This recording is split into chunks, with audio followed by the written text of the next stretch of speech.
Boa noite, pessoal. Sejam bem-vindos aí ao nosso terceiro dia, né, na Semana da Soja.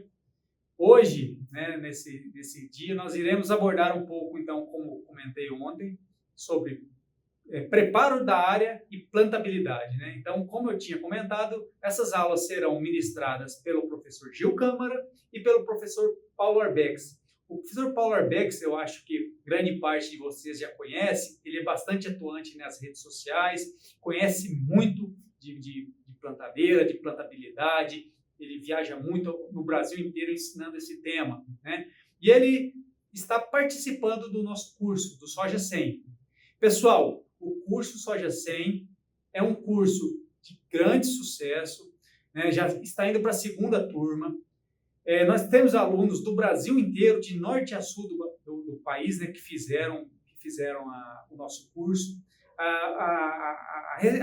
O feedback é muito bom, né? O pessoal tem falado com a gente que está gostando, está aprendendo. Esse é um curso, pessoal, para você que quer ser especialista na cultura da soja, que é o carro-chefe, né, do nosso país, é a cultura que está crescendo cada vez mais.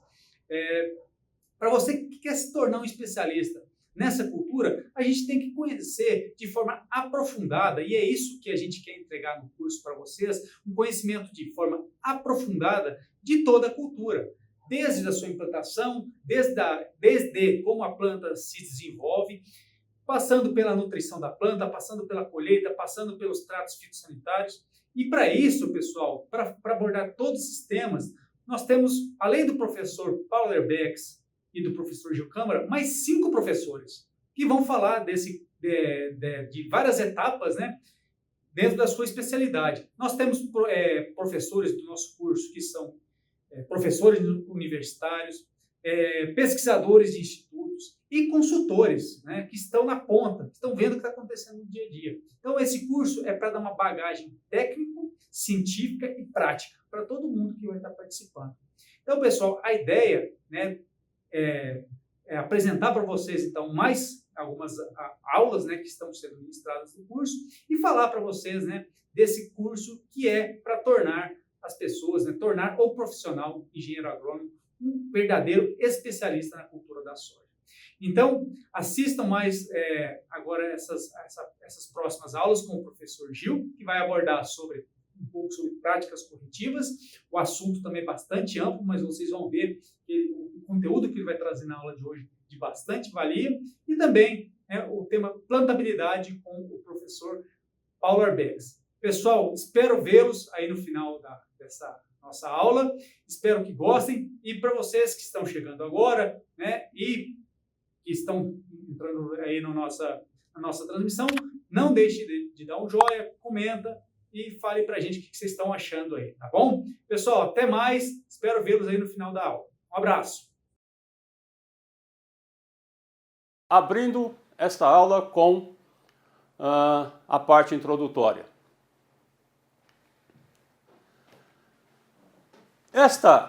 Este esquema representa a pequena partícula de solo que nós chamamos de coloide, invisível aos nossos olhos, ao olho nu ou olho desnudo, sem nenhum recurso óptico.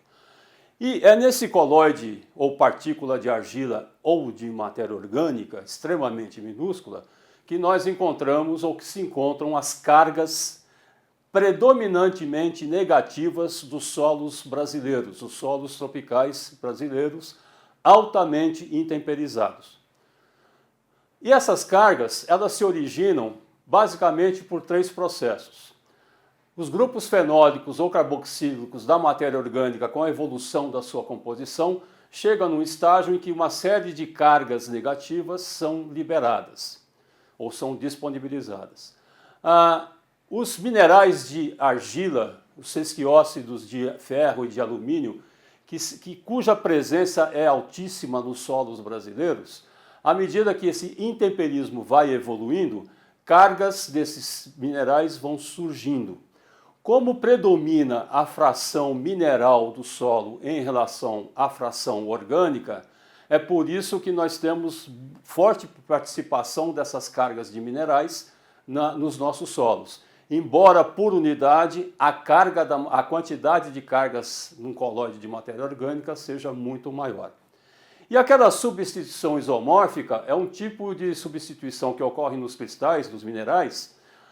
Por exemplo, um silício tetravalente, ele sai e se troca por um alumínio trivalente. 4 menos 3 sobra uma carga negativa, é mais uma fonte de origem de cargas negativas no solo.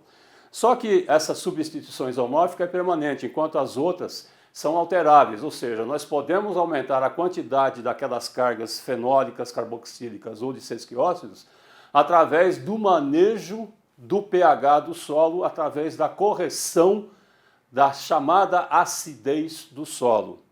E aí, à medida que nós liberamos essas cargas dessa acidez, nós disponibilizamos mais cargas para os cátions. Ou, à medida em que nós construímos mais matéria orgânica nos nossos solos, mais cargas nós disponibilizamos para que sejam aderidas a elas os cátions básicos importantes para a nutrição das nossas culturas. Isto posto, vamos em frente. Né? No solo, na verdade, aquele colóide ele não tá no meio físico seco. Ele está envolto na solução do solo, ele tem água na sua constituição, ou seja, um solo num estado hídrico desejável, essa água banha todos os seus componentes orgânicos e minerais, banhar não no sentido de encharcar, mas sim de estabelecer um estado hídrico adequado para uma série de reações químicas entre essas substâncias que se encontram no solo. E ali está a raiz da nossa soja, que vai absorver elementos químicos, preferencialmente os nutrientes essenciais, e não elementos químicos nocivos. Ok. O que acontece? No solo nós temos uma certa concentração hidrogeniônica, os prótons H+, que dão realmente a noção, o valor da escala de pH nos nossos solos. Esse tipo de próton nós chamamos de acidez ativa. Onde é que ele está? Ele está ali solto na solução do solo, aquele H+. Mas esse hidrogênio ele pode ser também aderido a uma carga negativa por forças eletrostáticas. E ali nós temos aquele hidrogênio trocável. Aí nós chamamos isso de acidez trocável. Mas o problema não é esse hidrogênio. Esse hidrogênio até que tem pouca quantidade relativa no solo tropical e intemperizado, comparado a esse outro tipo de acidez também trocável, só que também nós chamamos ela de acidez nociva, ou que se refere ao alumínio no solo. O alumínio ele pode ocupar várias cargas negativas na medida em que a acidez desse solo é média para alta ou muito alta.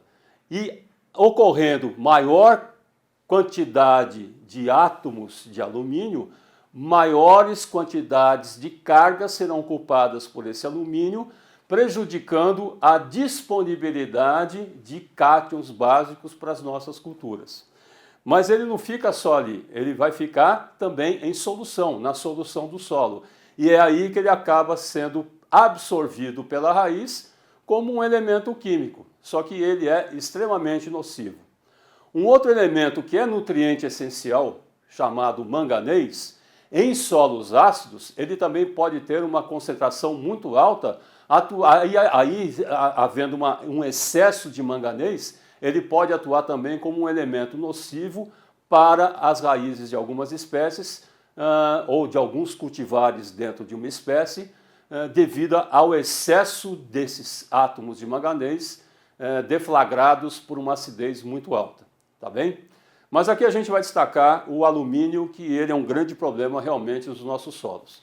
E existe mais um hidrogênio, que é ligado covalentemente, muito forte, a essas partículas de solo, que dificilmente a gente retira. Esse alumínio não é problemático, esse é alumínio não trocável. Mas numa calagem bem feita e completa, até ele pode sair do sistema, podendo melhorar um pouquinho mais ainda a capacidade de troca catiônica do nosso solo, no sentido de prender os cátions benéficos à nutrição das plantas. Por que o alumínio é tão importante para os solos tropicais aqui do Brasil? Porque a presença dele causa uma tamanha desestruturação das células das raízes, principalmente das extremidades das raízes, que acaba limitando ou diminuindo drasticamente a superfície radicular para a absorção de nutrientes e, consequentemente, complicando a nutrição da planta, ou para a nodulação, no caso das leguminosas, que precisam desenvolver nódulos para a fixação biológica do nitrogênio. Então, é importante a gente controlar, mitigar a presença ou eliminar a presença desse alumínio no solo. As cargas também vão estar ocupadas com as bases importantes para a nutrição das nossas culturas, como cálcio, magnésio e potássio. E ali os colchetes ou as chaves mostrando que cálcio bivalente, magnésio bivalente, potássio monovalente, cada um vai ocupando uma ou duas cargas no complexo de troca das partículas dos solos. E, a exemplo do alumínio, parte desses cátions básicos também estarão presentes na solução do solo. E aí que é importante a presença deles para que adentrem o sistema radicular e atendam à demanda nutricional da cultura. Mas a ideia é neutralizar ou eliminar essa acidez, tanto a ativa quanto a nociva. Como? Pela presença desse elemento chamado hidroxila, que é uma ligação entre oxigênio e hidrogênio com uma carga negativa livre. A hidroxila, perante a acidez ativa, H+, com OH-, água é neutra, neutralizou esse hidrogênio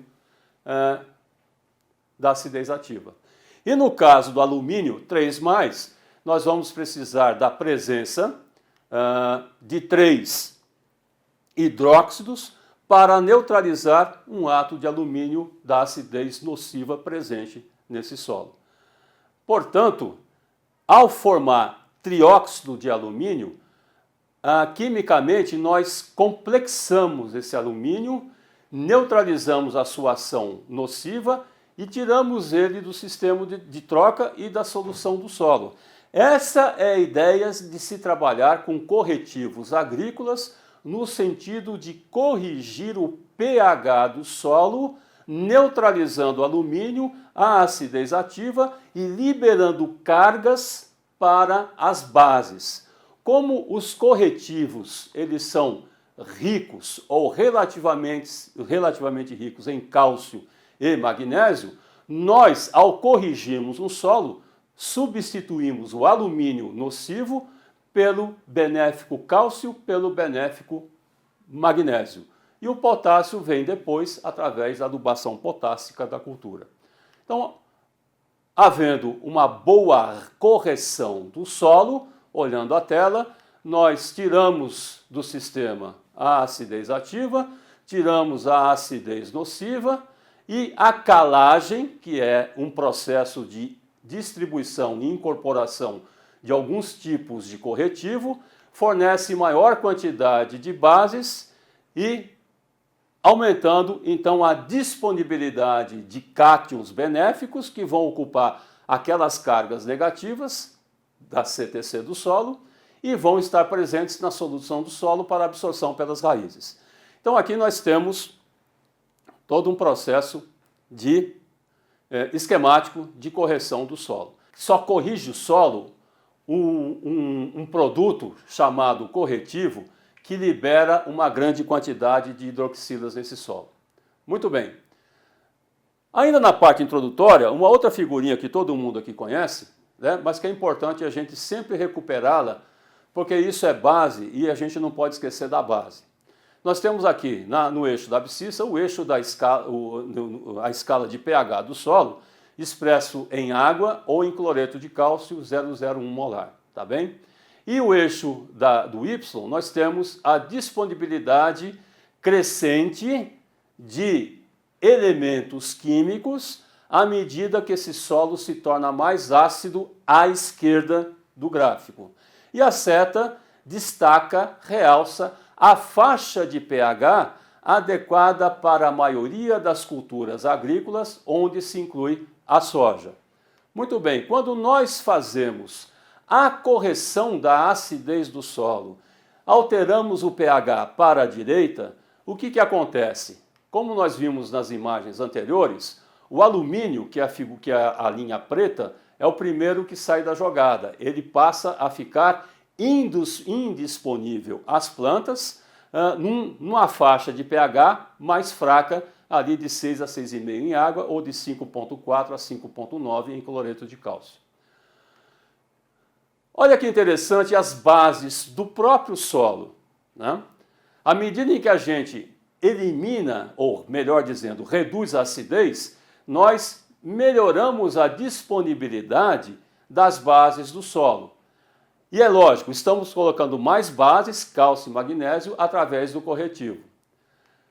À medida em que nós mexemos nesse solo para incorporar um calcário, estou adiantando algumas coisas, nós aumentamos a taxa de decomposição e mineralização da matéria orgânica, liberando mais nitrogênio, enxofre e boro, por exemplo.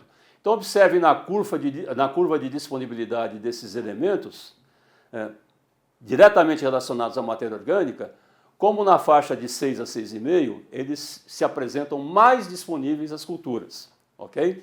E isso é importante, vocês vão lembrar dessa imagem, quando na aula de inoculação da cultura da soja, eu me reportar a importância da calagem que pode causar um certo atraso na nodulação da soja. Mas deixa lá para frente. A linha vermelha é a linha do fósforo. Olha que interessante a curva do fósforo. Quando a acidez vai ficando fraca no solo por ação do corretivo, a disponibilidade do fósforo, também da matéria orgânica, vai aumentando. E quem é que sobe o morro ali? Os ânions, cloreto e molibdênio. Então, solos que têm molibdênio, mas que não se manifesta esse molibdênio por acidez excessiva, numa correção de pH, esse molibdênio volta a participar mais ativamente para a absorção pela raiz. E a linha azul são os cátions monovalentes, predominantemente que nos interessam os micronutrientes catiônicos, que à medida em que nós alteramos o pH para o lado da direita, diminuindo a acidez, a disponibilidade desses elementos vai diminuindo também. Momentos atrás eu me referi ao manganês. Então o manganês, quando em solo muito ácido, a sua disponibilidade, dependendo do tipo de solo, pode ser tão alta que passa a ser tóxico também para a nutrição da planta, ok? E quando a gente faz uma calagem um pouco pesada num solo mais arenoso, com baixa CTC, o manganês pode desaparecer no sentido de atender à nutrição mangânica da cultura. E aí ela vai nos entregar aquele clássico sintoma de deficiência de manganês. E mais essa figura importante que nos mostra o seguinte, a relação entre a produtividade e o teor de um dado elemento nutriente no solo.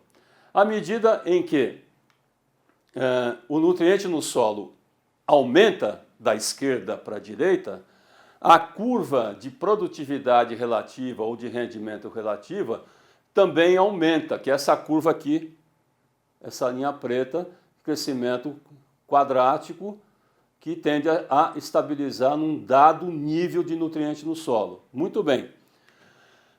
Quando 90% da produtividade máxima é atingida a um dado valor do nutriente no solo, nós temos que esse valor corresponde ao nível crítico desse elemento no solo. Ou seja, a partir desse valor, maiores quantidades de nutrição nesse elemento tendem a proporcionar acréscimos decrescentes, parece esquisito isso, né? Mas os acréscimos em produtividade vão se tornando decrescentes até que chega um momento em que não vale a pena adubar com aquele elemento porque a produtividade já está bem alta e dependendo do nutriente, não apresenta mais viabilidade econômica, por exemplo.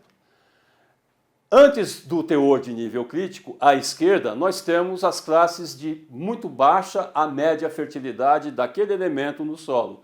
É quando nós vamos procurar trabalhar com a adubação de correção ou de construção da fertilidade desse solo, focando mais no solo do que na própria planta. Ou seja, estruturar, construir o perfil de solo, além dos clássicos 20 centímetros de profundidade, para que as raízes encontrem um ambiente quimicamente mais favorável ao seu crescimento e ramificação. À medida que atingimos o nível crítico de um dado elemento, nós entramos numa faixa de alta disponibilidade ou de alta fertilidade naquele elemento no solo. É quando nós estamos na faixa adequada de nutrição da cultura, e aí nós fazemos a famosa e clássica adubação de manutenção.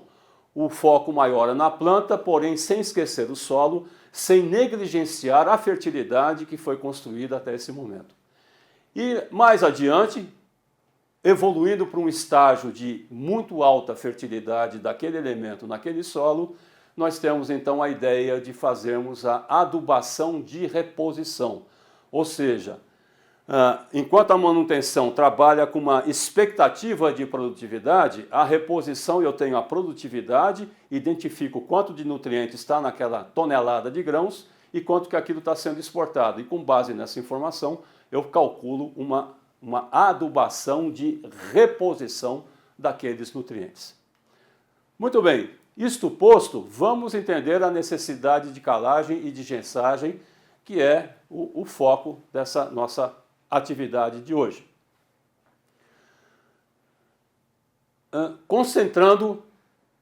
Nos concentrando na primeira camada de solo, do perfil de solo, os clássicos 20 centímetros superiores, porque é o horizonte mais trabalhado por ação humana, o horizonte mais manipulado ou mais manejado pelo produtor, com ou sem a orientação técnica devida para esse assunto. Então nós temos que para a soja, a melhor faixa de acidez se encontra dentro desses valores em água ou em cloreto de cálcio. Lembrando do começo do nosso curso que eu chamei a atenção de vocês no triângulo da produção vegetal, que nós não lidamos somente com soja, é soja com risóbios. Essa faixa de pH é ideal para a leguminosa e para os risóbios, ok? E com relação e nós vimos todo o porquê anteriormente, da necessidade de eliminarmos o alumínio tóxico e termos um manganês num nível saudável. E procuraremos o quê? Ocupar aquelas cargas da CTC do solo com os elementos básicos importantes para o crescimento de raízes, de parte aérea e para a produtividade. Então nós estamos falando do cálcio, do magnésio e do potássio, que em tese devem ocupar, cada um na sua faixa, percentualmente a CTC dos solos agrícolas. Os nossos solos, a grosso médio, a gente divide solos que têm CTC abaixo de 5 centimol ou abaixo de 50 milimol e os solos que têm acima de 50 milimol. Okay? O importante das relações, a relação em si deixa de ser importante, atenção para o que eu vou comentar, a partir do momento em que no solo nós temos os teores adequados, lembra da faixa adequada dos gráficos anteriores? A partir do momento que a gente tem teor adequado de cálcio, teor adequado de magnésio, teor adequado de potássio nos solos, a relação entre eles passa a ser menos importante do que a própria presença deles em níveis adequados. Mais importante é a relação de cálcio mais magnésio para o potássio, porque relações acima de 30, de 40, nos informam o seguinte: ou está faltando potássio, ou eu coloquei cálcio e magnésio demais no sistema. Esse desbalanceamento tende a causar, no caso da soja, maior retenção foliar no final de ciclo da cultura, dando aquela condição de lavoura em que, às vezes, as vagens amadurecem, mas a haste principal e as ramificações permanecem verdes por mais tempo, sem que isso seja causado por ataque de percevejos ou sem que isso seja soja louca 2. Tá? Então, essa situação pode ser um indicativo de desbalanceamento de cálcio mais magnésio para o potássio. Então, são detalhes que a gente vai relembrando, vai trazendo à medida em que as informações vão surgindo na tela. Pois bem, então nós vamos trabalhar no sentido de eliminar o alumínio tóxico com os corretivos chamados calcários. E de acordo com a instrução normativa número 35 do MAPA, né, do nosso Ministério de Agricultura, Pecuária e Abastecimento, nós temos esses tipos de calcário em função dos teores crescentes do óxido de magnésio nos produtos. Então nós temos o calcítico, com aquelas altos teores de óxido de cálcio, e abaixo de 5 em relação ao magnésio, e o dolomítico com a maior participação do magnésio, do óxido de magnésio, acima de 12, e entre essas duas categorias nós temos o magnesiano. Muito bem, é muito famoso o dolomítico, né? Ele é muito mais usado no Brasil por uma série de razões, mas é importante de vez em quando a gente pensar num calcítico ou num magnesiano, principalmente quando nós temos, por alguma razão, níveis, aí é o outro lado da moeda, níveis muito altos de magnésio no solo que podem causar algum desbalanceamento nutricional no sistema. O que faz um corretivo, né? Vamos pegar o carbonato de cálcio, o calcário calcítico, o primeiro da tela anterior. Então, ao reagir com água, um detalhe importante, rapidinho, vou voltar aqui, no rodapé, uma outra informação importante. Por lei, os calcários eles têm que passar 100% em peneira com malha inferior a 2 milímetros de diâmetro. Ou seja, essa malha com 2 milímetros não é para reter calcário. Então, são produtos finamente moídos para aumentar a superfície específica dessas partículas que deverão entrar em contato com a superfície específica dos colóides do solo, das partículas de solo, para que haja a reatividade. Aí sim vamos continuar nessa próxima tela, destacando aqui o calcítico, deixa eu só tirar o pointer aqui para escanteio. Além do tamanho de partícula, um segundo fator importante no ambiente é ter umidade. Por isso que a água está em destaque em azul. Porque o carbonato de cálcio proveniente do calcário, ao reagir com água, ele vai solubilizar, liberar as hidroxilas, complexar alumínio, liberar CO2 e aquela carga ocupada com acidez ativa ou acidez nociva passa a ser ocupada com cálcio do calcítico. No caso do dolomítico ou magnesiano, aí nós temos junto com o cálcio o carbonato, o óxido de magnésio na forma de carbonato, mesma coisa, umidade, reação, tamanho de partícula, reatividade, e aí nós temos a liberação das cargas, neutralizando a acidez para as bases cálcio e magnésio. Então qual que é o lance importante? Só é corretivo a substância que ao reagir perante a água, liberar o ânion hidroxila. Ok? Deixa eu ver se eu acerto aqui o pointer. Acertei. Tá? Esse ânion hidroxila é o ânion chave para a neutralização do alumínio e da acidez ativa. Ok? Somente corretivos liberam hidroxila.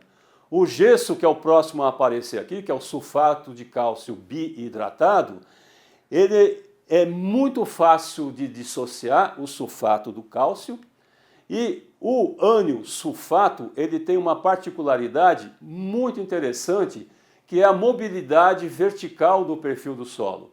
Então o ânion sulfato bivalente, ele desce pelo perfil, mas ele não desce sozinho. A tendência dele é se ligar com cálcio, ou com magnésio, ou com outro cátion, mas principalmente com o cálcio.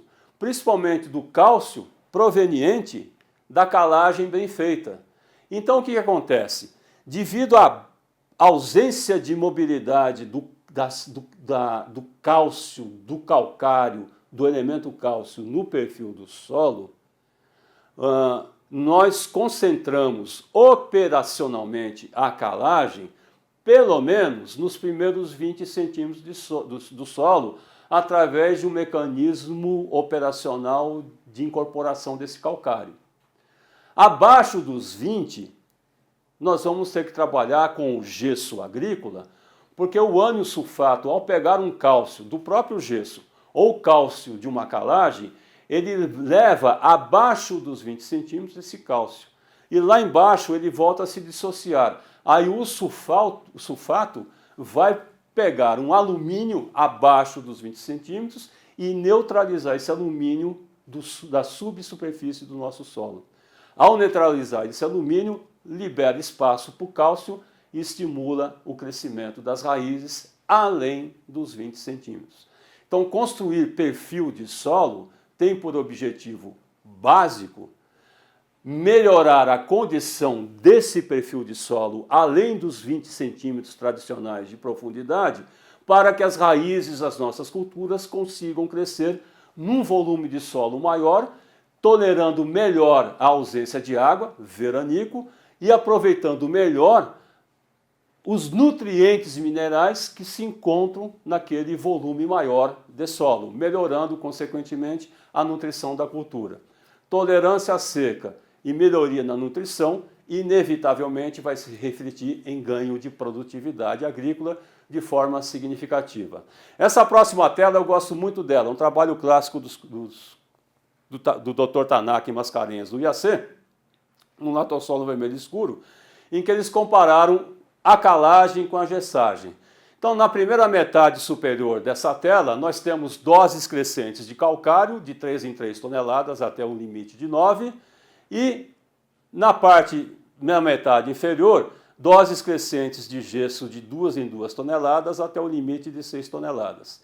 E eles avaliaram o quê? O valor de pH no solo de 0 a 20, camada superficial, dos 20 a 40 centímetros, a subsuperfície, e numa subsuperfície mais profunda ainda, dos 40 a 60 centímetros. E olha que interessante esse resultado. Começando lá embaixo. Alterou o pH? Nada. Né? Valores em cloreto de cálcio em água. O calcário não alterou. Por que não alterou? Porque ninguém vai conseguir chegar, através de um processo mecânico, conduzir ou posicionar esse calcário a esse nível de profundidade. Então ali o calcário não chegou. Mas e o gesso? O gesso chegou, uma ou outra partícula, talvez, ou um ou outro sulfato de cálcio, talvez consiga chegar nessa profundidade. Vai chegar com o tempo, tá? Mas não alterou o pH. Agora vamos ali na subsuperfície mais conhecida, né, mais trabalhada hoje, que é dos 20 a 40 centímetros. O calcário alterou? Não. Por quê? Porque dificilmente a gente consegue chegar nesse nível de profundidade através de um processo mecânico de incorporação. E o gesso? O gesso também não alterou. Mas espera um pouco, o gesso não é para atuar aí? O gesso vai atuar aí. Ele vai trabalhar nessa profundidade. Mas por que ele não altera pH? Porque ele não libera hidroxila, ele não é corretivo, ele é um condicionador de solo em subsuperfície. Quem corrige solo é quem produz hidroxila, quem corrige solo são os calcários. E aí a gente vê a ação do calcário incorporado na profundidade de 20 centímetros, alterando o pH, né? E aí a melhor resposta, em termos de alteração de pH, foi ali entre 3 e 6 toneladas de calcário para esse tipo de solo. Tá bem? Então, essa tela é muito importante, porque mostra o diferencial de um corretivo para um condicionador. Ok? Vamos em frente? Será que precisamos fazer calagem do nosso solo? Para responder essa pergunta, precisamos de uma análise química de solo adequadamente amostrado, talhão por talhão ou gleba por gleba, conforme a denominação da sua subdivisão de área. Ok? Então nós temos aqui a profundidade de 20 centímetros, que é o que nos interessa para efeito de calagem, o pH em cloreto de cálcio, né? Ácido, eita solinho ácido, matéria orgânica de 2%, aqui todas as unidades estão em milimol, né? No caso das bases, né? Dos cátions. O fósforo e o enxofre, 7 e 4 miligramas por decímetro cúbico, respectivamente, baixa fertilidade em fósforo e enxofre, e as bases, cálcio, magnésio e potássio, baixíssimas. Tá? Então, isso é e alumínio rico, bastante alumínio nesse solo, e mais o hidrogênio com alumínio alto. Muito bem. Então, nós subtraindo o alumínio, ali nós temos a participação do hidrogênio, a acidez ativa e mais a A soma dos dois vai dar a potencial do solo. Muito bem. Como está esse nosso solo? Esse é o nosso solo modelo, tá? O exemplo para efeito de exercício e aplicação das telas, do conteúdo apresentado nas telas anteriores. Vamos calcular a soma de bases. O que é a soma de bases mesmo? É a soma das nossas bases, incluindo o potássio, se o solo tiver potássio mensurável. Na imensa maioria da área de soja no Brasil, nós não temos solos sódicos. Isso está mais localizado na região do Nordeste. Então, o que interessa para nós, via de regra, na prática, o que tem predomínio quase que 100%, é o cálcio, o magnésio e o potássio. Então, a soma desses três nos dá a nossa clássica soma de bases. Muito bem. O que é esse CTC-E? É a capacidade de troca catiônica efetiva desse solo. A este pH de 4,3. Ou seja, esse solo, além de cálcio, magnésio, potássio, eventualmente sódio, ele tem alumínio no complexo de troca. Então, a conjunção das bases com esse alumínio nocivo caracteriza a CTC efetiva ao pH atual do solo determinado pela amostragem e revelado pela análise. O T maiúsculo é a CTC a pH 7. Então nós temos o somatório de todos os cátions dessa análise que ocupam a CTC desse solo a um suposto pH 7. Ou seja, se a gente fizer um dimensionamento de calagem para levar o pH ao nível 7 da neutralidade, haveria uma disponibilidade de todas as cargas daquela CTC para ocupação por bases. E nós tiraríamos por completo o alumínio e o hidrogênio do sistema. Tá? Então, essa CTC, a pH 7, ela é muito importante porque é com ela que nós trabalhamos para dimensionar a necessidade de calagem do solo agrícola. E o que é aquele V%? É o quanto que as bases percentualmente ocupam daquela CTC desse solo. Então, é a soma de bases dividida pela CTC, pH 7, vezes 100. E esse nosso solo tem uma V%, uma saturação por bases muito baixa, é pobre. Tá? E o M minúsculo, percentual, é o quanto na CTC efetiva o alumínio nocivo está participando. Então, o alumínio dividido pelo valor da CTC efetiva vezes 100 vai nos dar a saturação por alumínio na CTC efetiva. Quanto mais alto esse valor, mais ácido é esse solo. Mais rico em alumínio nocivo é esse solo. Muito bem, mais bem trabalhado com calagem eu tenho que fazer nesse solo. Os métodos de dimensionamento ou de cálculo de calagem, todos dando resultado em toneladas de calcário por hectare. Aqui está o cursor, opa, acertei, pronto. Nós vamos mostrar aqui 3 métodos, começando pelo mais clássico, o mais conhecido, hoje a gente pode falar que é o mais conhecido, né? Que é o cálculo pela saturação por bases. O que ele leva em consideração? Eu estipulo, com base em expectativa de produtividade e nutrição de planta, que a CTC daquele solo eu quero ocupar com um nível percentual com cálcio, magnésio e potássio. Ok? Tá bom. Eu quero chegar nesse solo a 70%. Ó, esse solo tem problema sério de deficiência de micronutriente, eu vou trabalhar com 50%. Porque a 70% eu posso causar um problema muito sério de potencializar mais ainda essa deficiência de micronutriente, por exemplo. Ou posso trabalhar com 60%. Ou seja, em função do tipo de solo que eu tenho, histórico de produtividade, uma série de condições agronômicas e aonde eu quero chegar com produtividade para esse tipo de solo ou para esse outro tipo de condição de solo, eu posso variar aquele chamado V2, saturação por bases almejada ou desejada, de 50% a 70%. Aqui no exemplo nós vamos trabalhar com 70%. Então, por esse sistema de cálculo, dos 70%, que é onde eu quero chegar com a saturação por bases, eu vou subtrair a saturação atual, que é aquele V1. E o resultado dessa diferença eu vou multiplicar pela CTC total.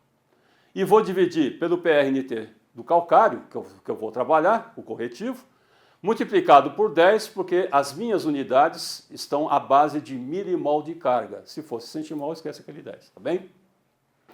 Ok. Vamos fazer as continhas? O que é que o nosso solo tem?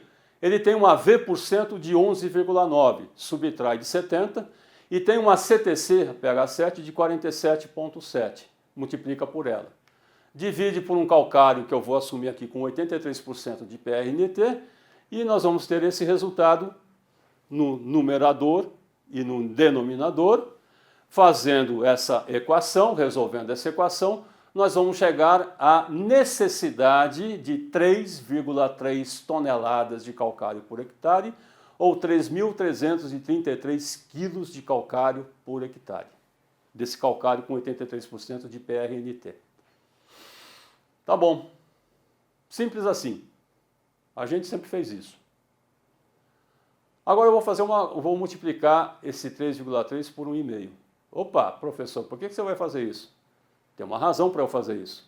Eu não vou me contentar com aqueles 3,3 calculados nessa condição desse solo exemplo. E além de multiplicar por 1,5, sabe o que eu vou fazer? Vou multiplicar por 2. E aí a minha dose de calcário de 3,3 vai se transformar em 10 toneladas de calcário por hectare. Não se assustem. Mas por quê? Então, voltando para a equação ou fórmula da calagem por saturação por bases, que está aí de novo a fórmula clássica, eu vou acrescentar um fator de correção chamado F minúsculo, que vai compensar ou corrigir o efeito profundidade efetiva de calagem que eu consigo executar no meu solo. Em outras palavras, as fórmulas de cálculo de calagem, elas se fundamentam para a profundidade de 0 superfície a 20 centímetros no solo. Mas se eu tiver um equipamento incorporador que consiga atingir 30 centímetros, que é o caso que eu estou usando aqui no exercício, no exemplo, eu vou multiplicar 50% a mais de profundidade efetiva que eu consigo operacionalizar, que eu consigo trabalhar. Então eu corrijo pelo fator 1,5. Porque se eu mantiver as 3,3 toneladas incorporando a 30, eu não vou ter 3,3, eu vou ter menos do que isso no meu solo. E por que 2?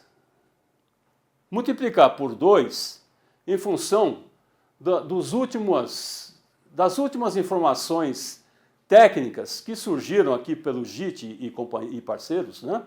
Lá da Fundação Mato Grosso do Sul, na apresentação de resultados da safra 19 e 20, ele apresentou algo que hoje as pessoas que trabalham com calagem estão repensando, e eu estou aqui me adiantando ou reposicionando esse raciocínio da equipe do JIT, que é o seguinte.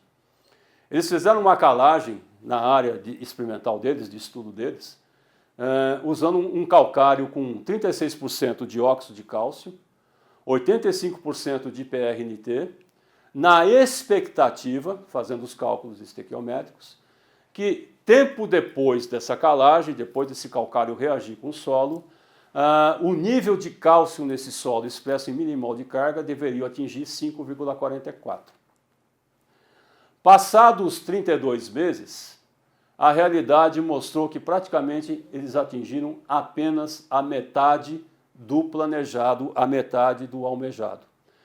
Então, esses fatores de correção, eu vou voltar aqui rapidinho, se o produtor não se atentar para a correção por profundidade, e mais recentemente, é bem recente como vocês viram, da última safra, né, praticamente, não multiplicar por 2, isso explica o porquê de muitas calagens não darem a resposta desejada com o passar do tempo. Além desses fatores, existe um outro natural dos nossos solos tropicais, em que a força de tamponamento desses solos é muito alta. Em outras palavras, o intemperismo, a força de liberação de hidrogênio e de alumínio nos solos tropicais é muito intensa. Então, a resistência que esses solos apresentam à modificação do status quo de pH é muito forte.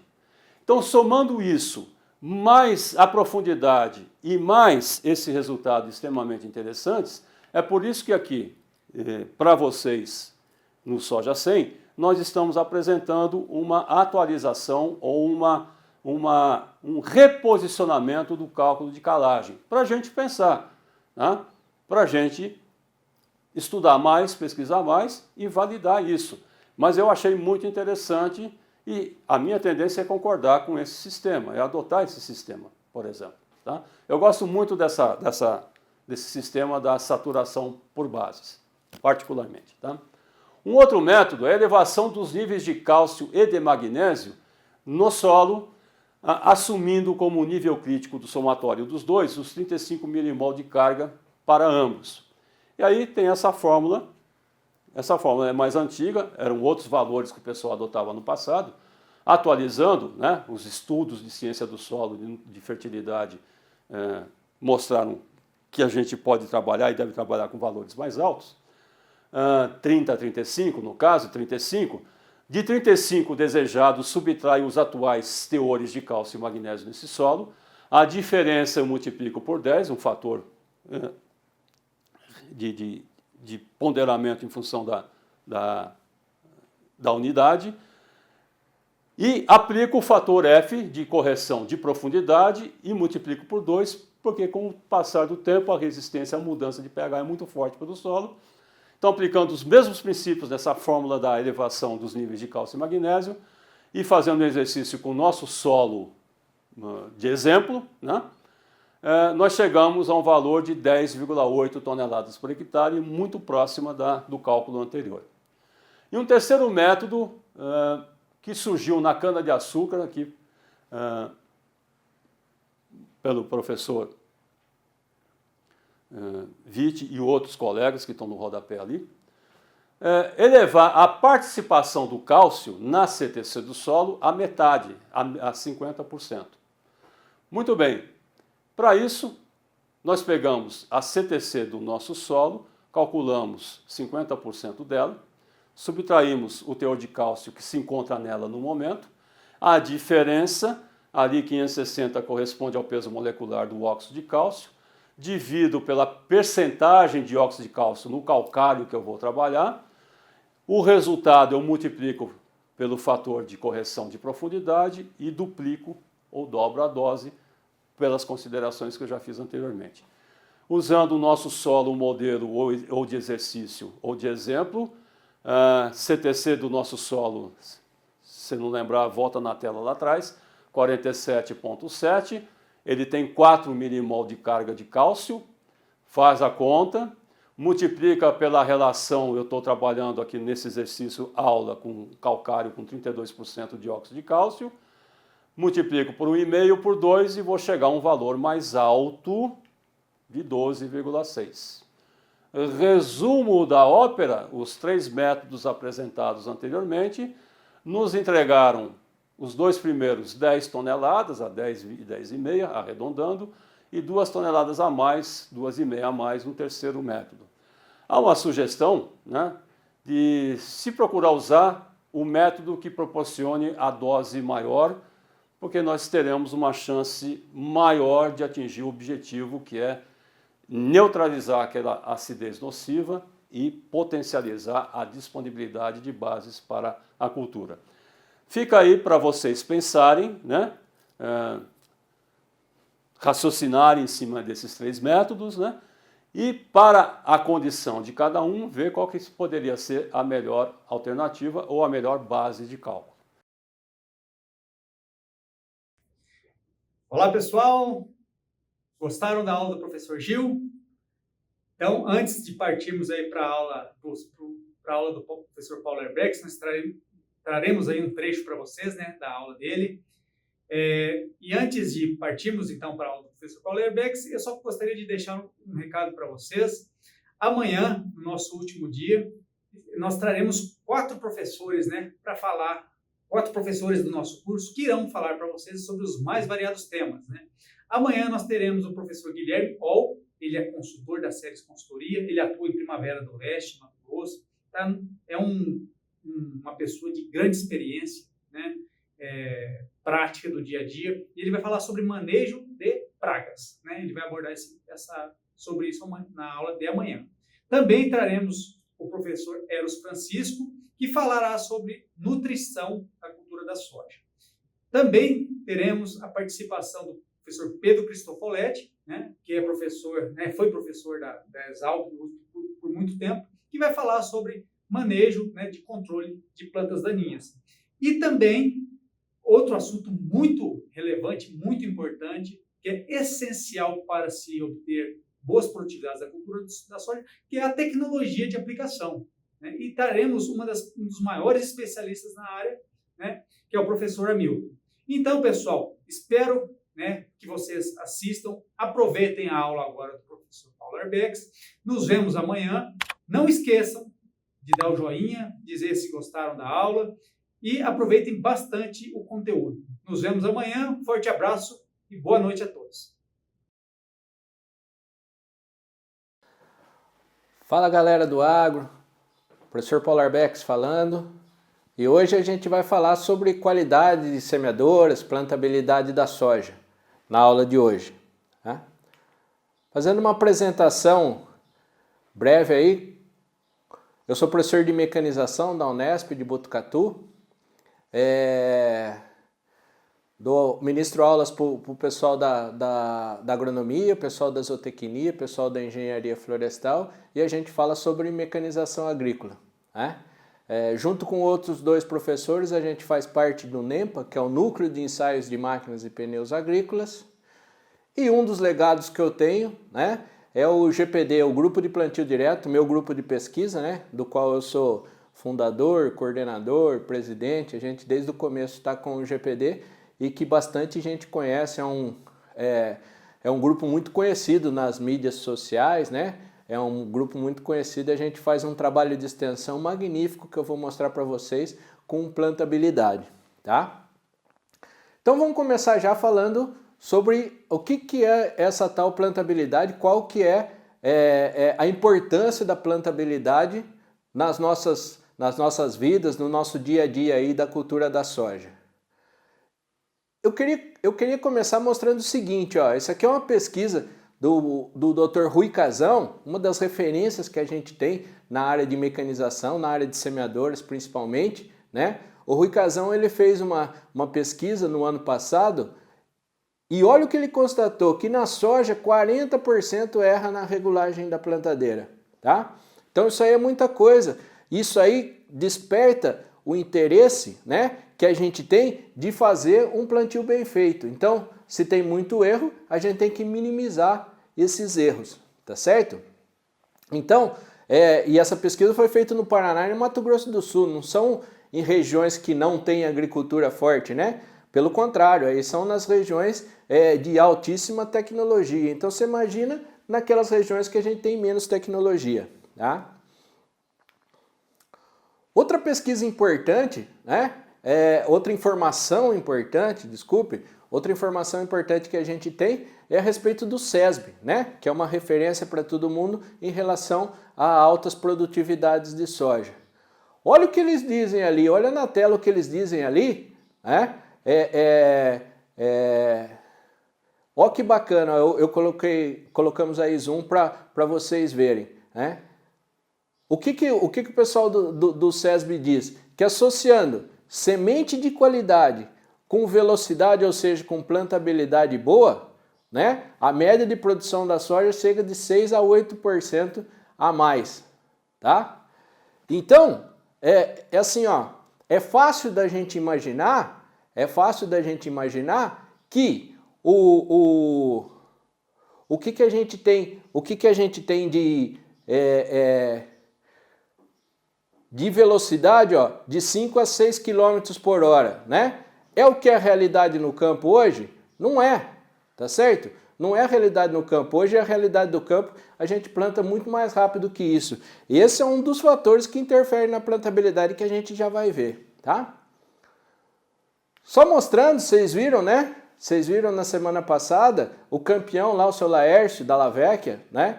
Que eu tive o prazer de conhecer. O seu Laércio, ele fez uma produtividade de 118, né? 118,8 sacos por hectare, né? Uma produtividade de soja altíssima, tá? E o que é bacana de ver nesse check-up, quando a gente vai ver o que o seu Laércio fez para ganhar o SESB, para ter. É claro que tem várias coisas, tem a parte de nutrição, né? Tem a parte que choveu tudo direitinho, Deus foi bom, que nem ele fala, né? Deus foi muito bom com a roça, então deu tudo certo, a parte climática deu tudo certo. Mas assim, o capricho e o fazer bem feito que eu falo, né? O capricho e o fazer bem feito que a gente bate em cima dessa tecla foi um negócio notório para ele obter essas produtividades. Se não, vejamos lá, ó, velocidade operacional que ele plantou, 5 km por hora. Será que tem a ver com o slide anterior que a gente viu? Tá? Outra coisa que se começou a fazer no SESB, que para mim foi um motivo de muita alegria, né? Nós que somos um dos pioneiros de ficar batendo nessa tecla de plantabilidade, o SESB também começou a medir plantabilidade, né? Então, a 5 km por hora, ele obteve aí 83% de plantas normais, 10% de duplas e só 7% de falhas, né? Aqui é um dos motivos pelo qual ele teve esse sucesso na lavoura dele, tá bom? Então, queria nesse começo aqui só mostrar para vocês a importância da plantabilidade, né? Para vocês verem que a gente está no caminho certo, tá? Bom, o arranque inicial, ou seja, o começo da lavoura é uma das coisas principais que a gente tem. Então eu falo que o potencial de rendimento da lavoura é definido no momento da semeadura, né? Essa frase já está consagrada, que assim, a semente, o plantio é o começo de tudo. Costumo falar assim, ó, 100% da capacidade produtiva minha está na semente. 100% está na semente. Aí depois, o que acontece? Então eu tenho aquele patamar produtivo. Aí começa, preparo do solo, né? Preparo do solo, daí começa a hora do plantio mesmo.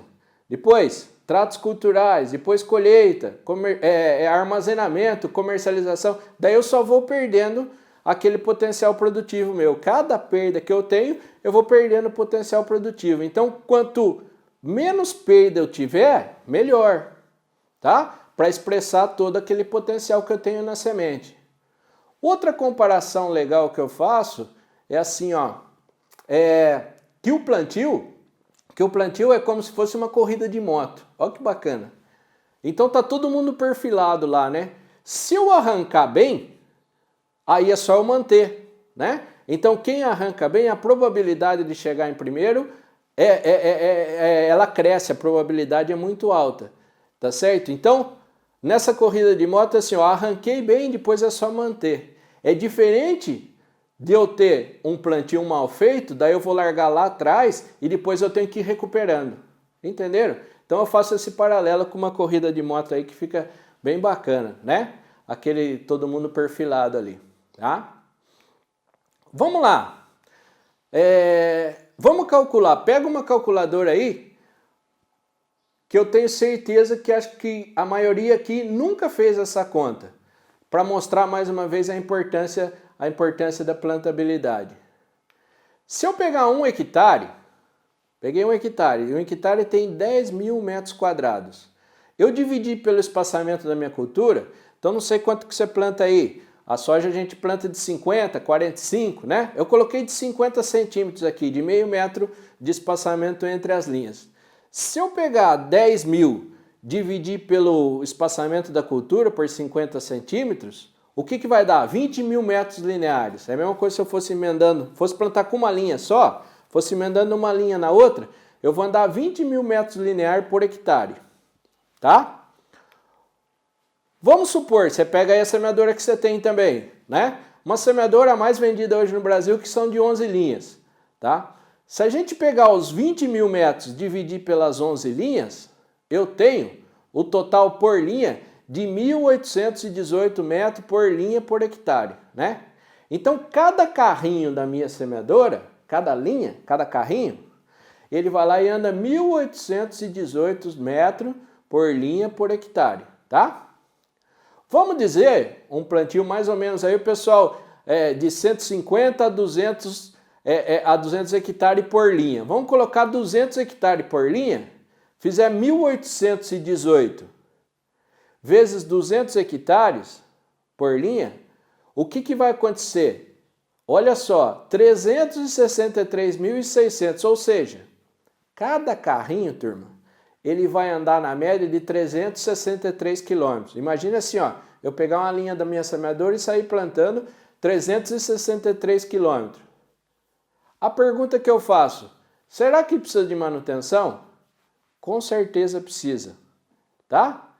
Será que se eu tiver uma falha, né? Uma sementinha que deixou de cair ali vai contar? Claro que vai contar, tá? Que a soja não é mais como era antigamente aquele negócio. A gente tem que tirar esse conceito da população. Eu coloco qualquer população, vocês vão ver mais para frente, coloco qualquer população que a soja compensa. Isso aí não existe mais esse conceito, tá? A gente tem que plantar soja hoje com o máximo capricho e com a máxima regularidade, tá bom? Então, cada falha que eu tenho é perca, tá? Vamos para a matemática. Qual que é a matemática do plantio? É assim, ó, para mim é muito claro. Boa plantabilidade mais semente de qualidade igual a maior probabilidade de alto rendimento, tá certo? E o que é esse negócio, o que é esse tal aí de plantabilidade, tá? Plantabilidade, se você for em qualquer livro ou digitar na internet, vão falar assim que plantabilidade é a distribuição uniforme das sementes ao longo do sulco, né? Então tem que manter a distribuição das sementes uniforme. Isso é plantabilidade, professor? É plantabilidade, mas não é só isso. Eu falo que plantabilidade tem 3 fatores, tá? Que eu já vou explicar para vocês. É a uniformidade da semente, claro, só que com população correta, que eu já mencionei para vocês aqui, e terceiro ponto, na profundidade adequada, tá?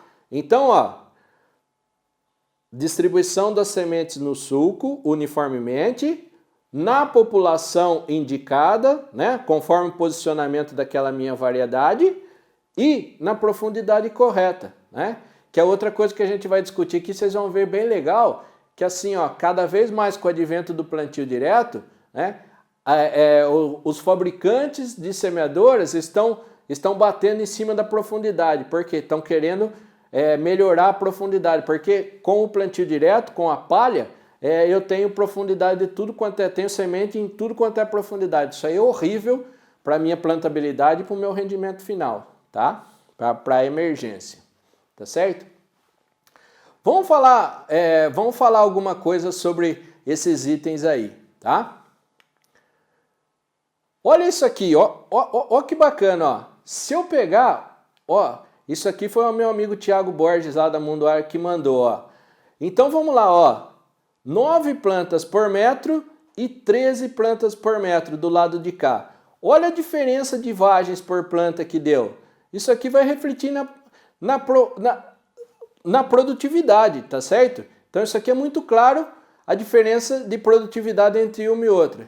Daí vai falar assim, é a mesma variedade, o que o pessoal errou aí? Errou na população.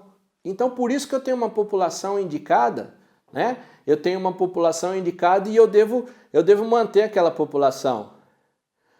E por que eu estou mostrando isso aqui? Porque às vezes eu compro uma semente de baixa qualidade e carrego na população, isso é muito comum, né?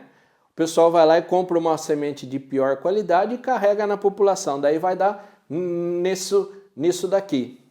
Tá certo? Bom, profundidade.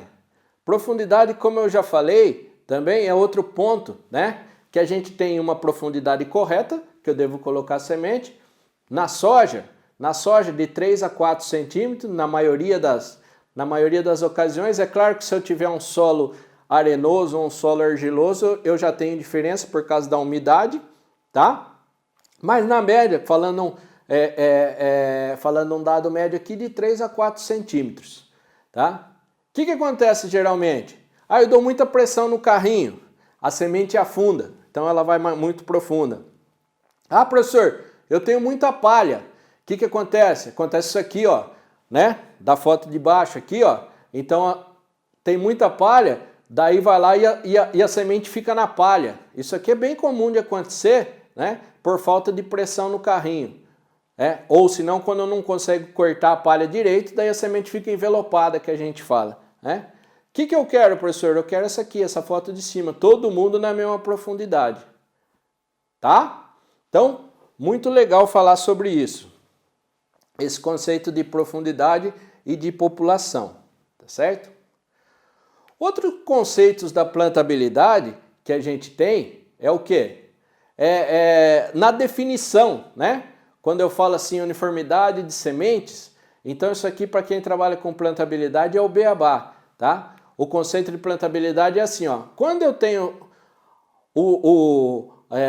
as plantas ali com espaçamento equidistante, a gente chama de aceitável, beleza, é tudo espaçamento aceitável. Aí o que aconteceu?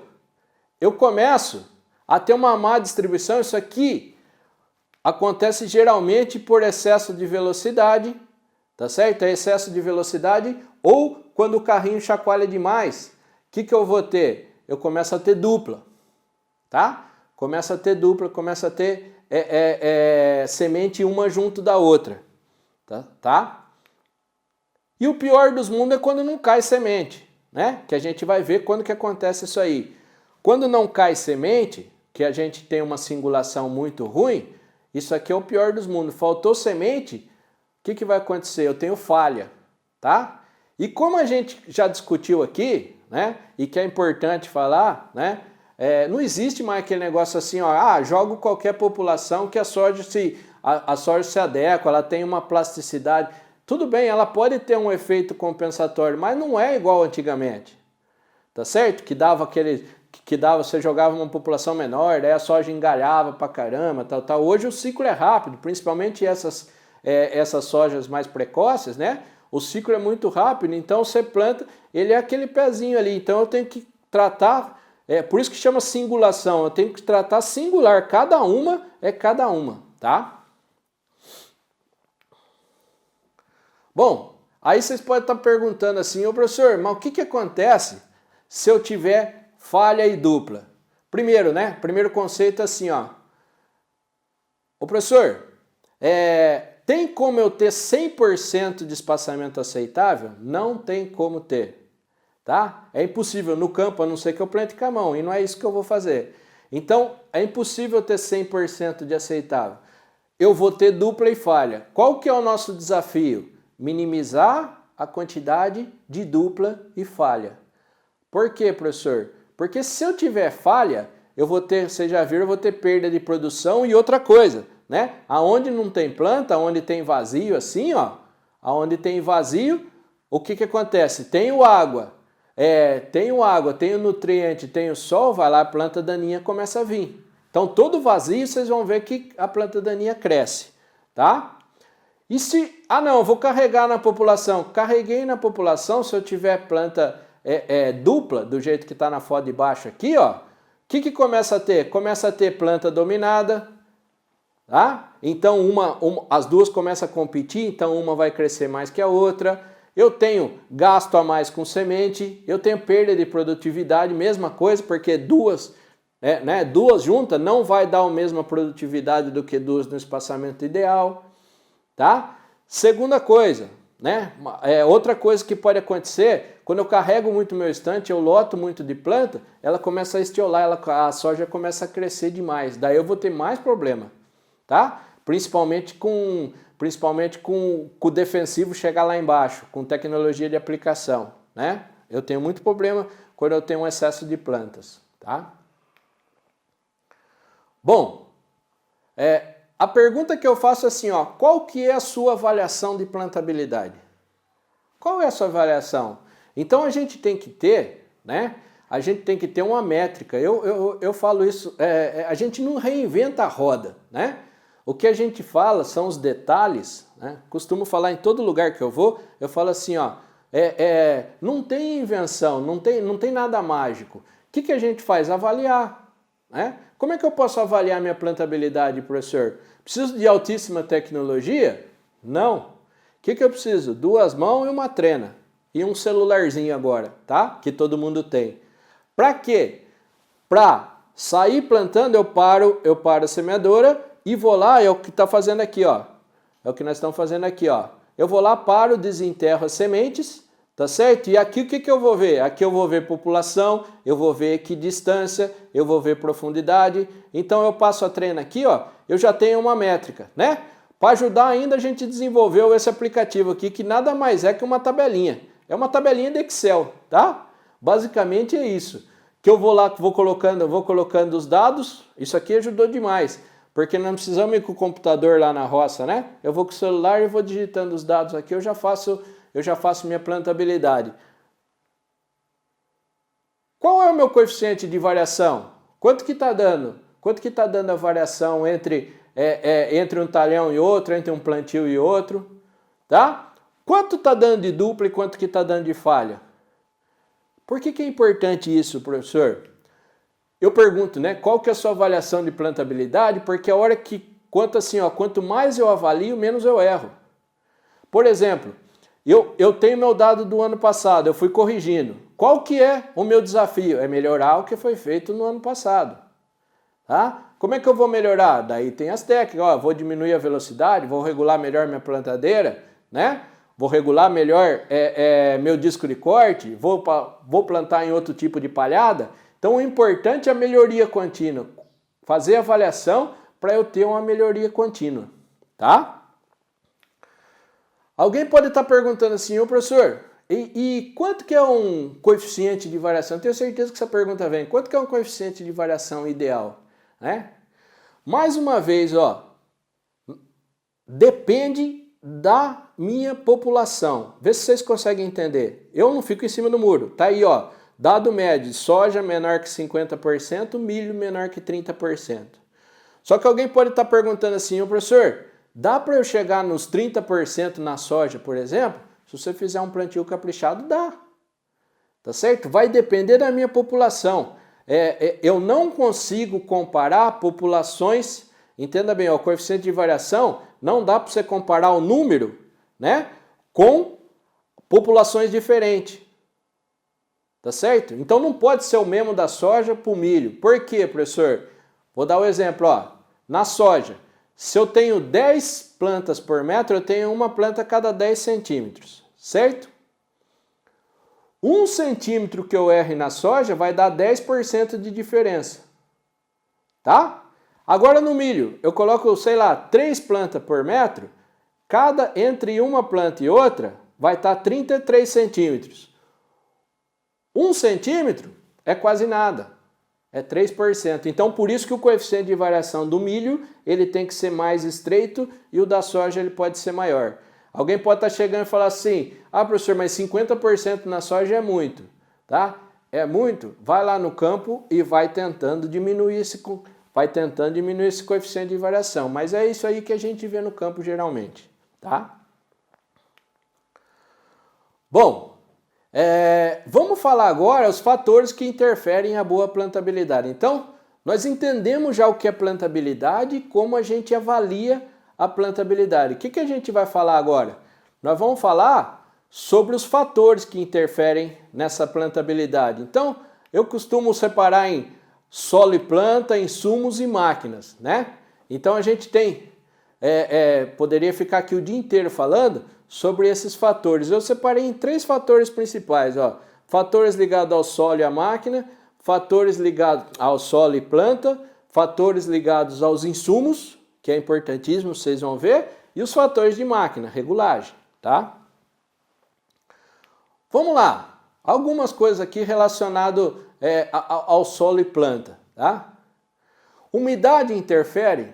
Turma, interfere muito, tá?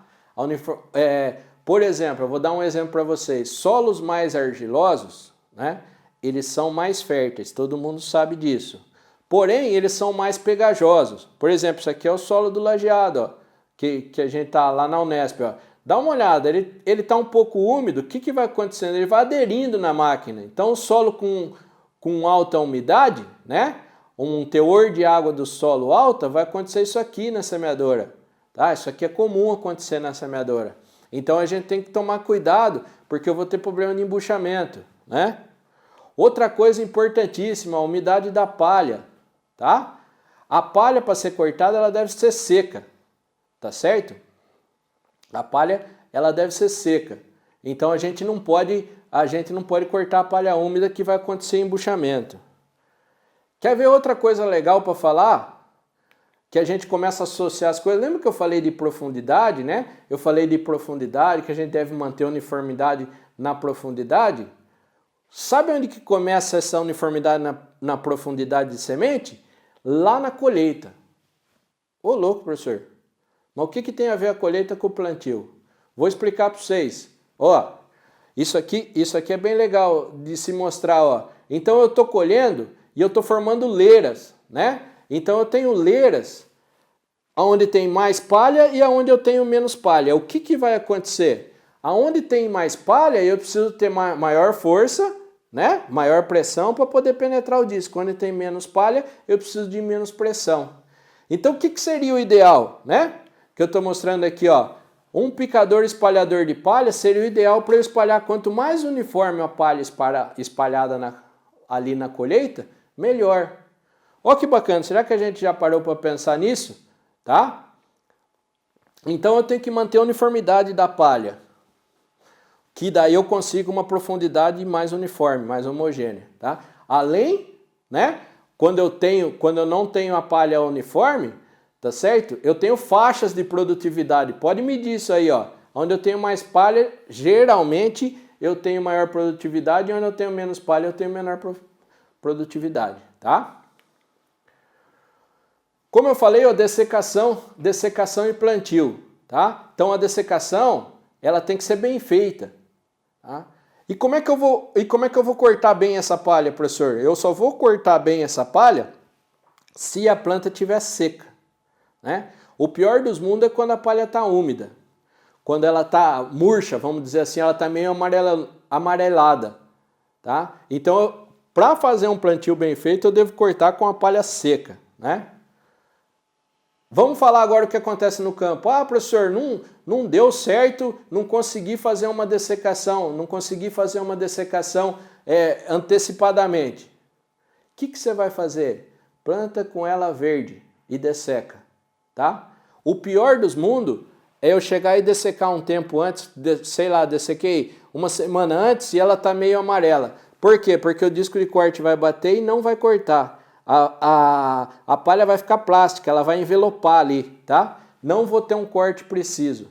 Então, melhor dos mundos, ela seca. Não deu para dessecar, professor, faço integração, daí eu tive que, não dá para arrancar os boi antes, tal. O que eu faço? Vai lá e planto com ela verde. Que ela corta melhor do que ela tiver amarelinha, tá? Essa que é a dica que a gente dá aí.